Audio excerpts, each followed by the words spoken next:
మన బంజారా సోదరులకు కూడా మరి ఆ రోజు సేవాలాల్ జయంతి కానివ్వండి, ఇవన్నీ కూడా చాలా చక్కగా ఉత్సాహాలు చేస్తున్నారు.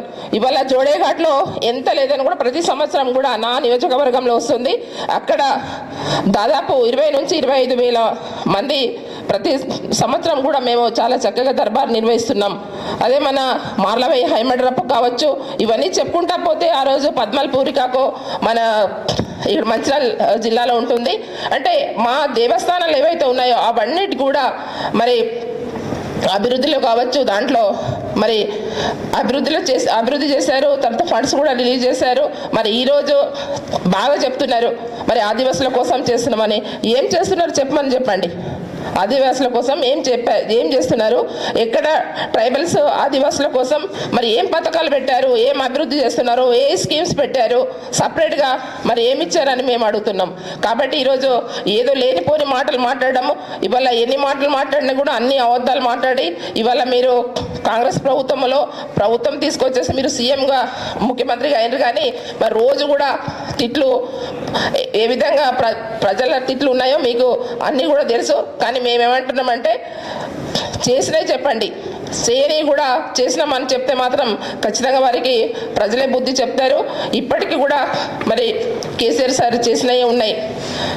ఇవాళ అన్నీ మా ఆదివాసీ తెగలకు ఇవాళ పట్టాలు కావచ్చు, పోడుమూల పట్టాలు కావచ్చు, ఆ పట్టాలకు కూడా 3+ కరెంట్ ఇవ్వడం కానివ్వండి, లేకపోతే గిరి వికాసం కింద కూడా ఇవ్వాలనేసి కూడా మేము ఆ రోజు చెప్పడం జరిగింది.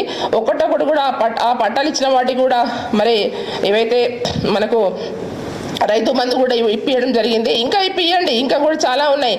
ఇంకా కూడా ఫారెస్ట్ పట్టాలు ఇవన్నీ ఉన్నాయి, ఇప్పియండి. ఇప్పుడు ఏదైతే మొన్న ఇవాళ ఫారెస్ట్ ఏరియాలలో మరి వీళ్ళ డిఎఫ్ఓలు కానివ్వండి, లేకపోతే ఇన్ఛార్జ్ మంత్రులు కూడా ఎవరు కూడా పట్టించుకోవట్లేదు.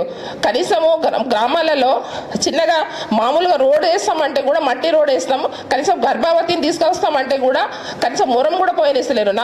నా ఏరియాలో తిరియాని మండలి ఉంటుంది. తిరియాని మండలిలో మంగి గుండాల, ఈ గుండాల మంగి ఆ గీసిగూడ కానీ తర్వాత ఎర్రబడ్డ కానీ ఆ ఏరియాలో పాపము ఎంత ఘోరంగా పరిస్థితి అంటే అంత ఘోరంగా పరిస్థితి. మేము ఆ రోజు రోడ్స్ శాంక్షన్ చేసినా కూడా టెండర్ పెట్టినా కూడా మరి ఇప్పటి వరకు ఫారెస్ట్ క్లియరెన్స్ కేంద్ర ప్రభుత్వం ఇవ్వట్లేదు. మరి మహారాష్ట్ర పక్కనే వాళ్ళకేమో ఇస్తున్నారు, మన రాష్ట్రంలో ఏమో ఇవ్వట్లేదు. కానీ దాంట్లో కూడా ఎంపీలు కానీ ఇవాళ కేంద్రంలో మరి బీజేపీ ఎంపీలు ఉన్నారు, మరి వాళ్ళు కూడా పట్టించుకోవట్లేదు. ఈరోజు కనీసం మొరం పోస్తామంటే కూడా ఈ ప్రభుత్వంలో ఒక నయా పైసా కూడా వాళ్ళకి మరి శాంక్షన్ చేయట్లేదు.